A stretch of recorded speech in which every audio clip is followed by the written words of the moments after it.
Gunpla, Bandai's line of mecha model kits depicting the various robots of the Mobile Suit Gundam television show. Over the last 40 years, it's evolved from something to simply sell toys to a cultural phenomenon so ingrained into Japanese culture that 2 life-size statues of mobile suits have been erected. And today, we're going to take a look at just why and how this happened.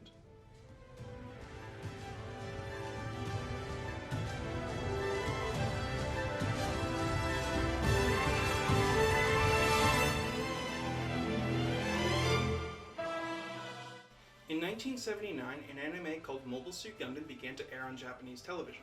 At the time, it faced harsh competition from other mecha shows going on during this period, like Magnesizer Z and the first Super Sentai show, Battle Fever J. The issue was that these shows were considered super robot shows. Shows that central plot element was the robots itself. They were often extensions of superpowers or magical or used to fight monsters or aliens. This is where Mobile Suit Gundam differed. It brought along the idea of real robots. Robots not being the central plot device, but using the robots to help tell a story of people during wartime. Specifically, the story of the Earth Federation fighting Zeon forces over control of space and Earth's space colonies. Unfortunately, this idea wasn't super popular, and the show was cancelled after 39 episodes. But thanks to a renegotiation and a toy deal, it was able to air till its 43rd episode, where it was unceremoniously ended. Now, that toy deal is actually especially important because it's pretty much what saved Mobile Suit Gundam and it allowed it to turn into the giant of multimedia and model kits that it is today. At the time, during its run, Mobile Suit Gundam had a deal where a company called Clover could produce toys for it, specifically die-cast metal models as part of its Chokugen line. Unfortunately, these toys didn't sell well, and when the series ended, toy company Bandai bought the rights to develop toys for the show. They debuted plastic model kits of the robots from the show. They were significantly cheaper, they were easier to build, and they were needed to be glued and painted. But because of this, they became extremely popular.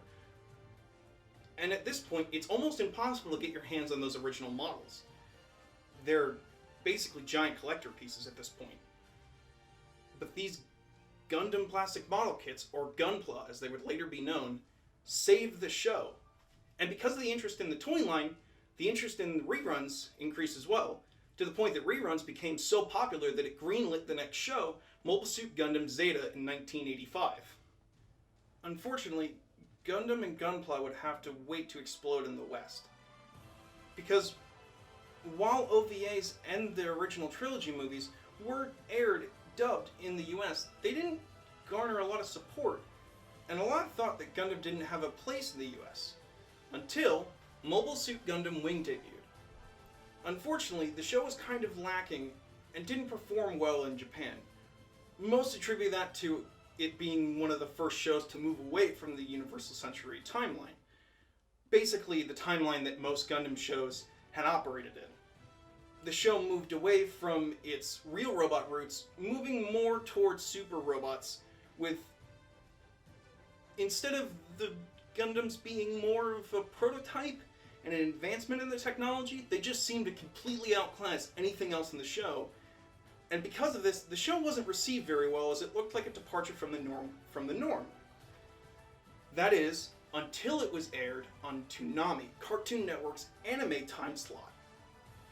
The show exploded in the US, being one of the most popular titles to be aired at the time.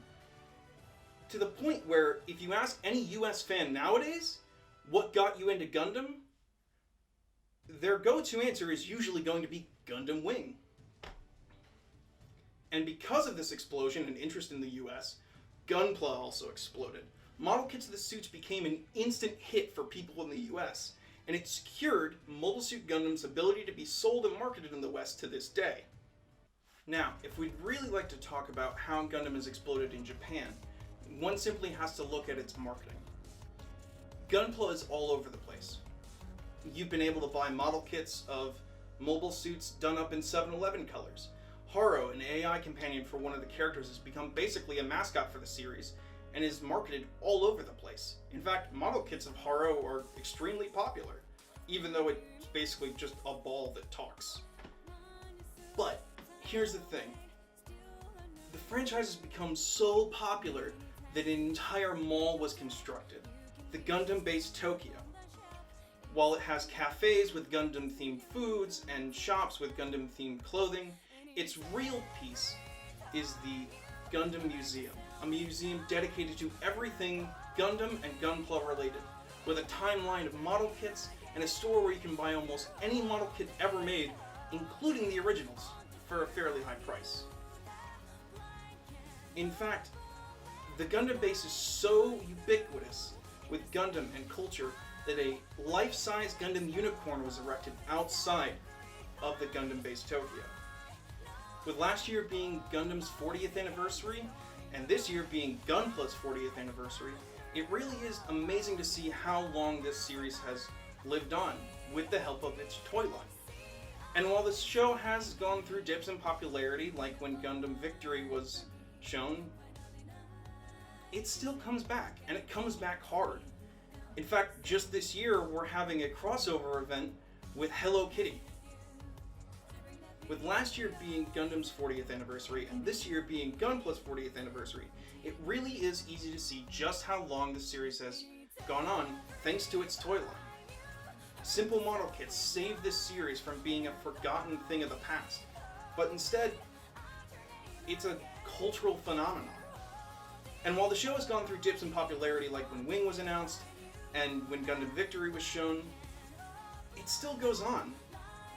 And Gundam has crossed over with other Japanese cultural icons.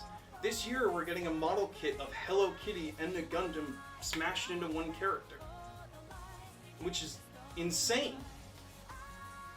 And with 40 years of history behind it, it seems like Gundam won't be slowing down anytime soon. And with a new movie and a series that debuted last year, and a trilogy of movies debuting at the end of this year, really doesn't look like Gundam is going to be going anywhere. And you can be sure that there'll be Gunpla to go along with every suit shown in that show.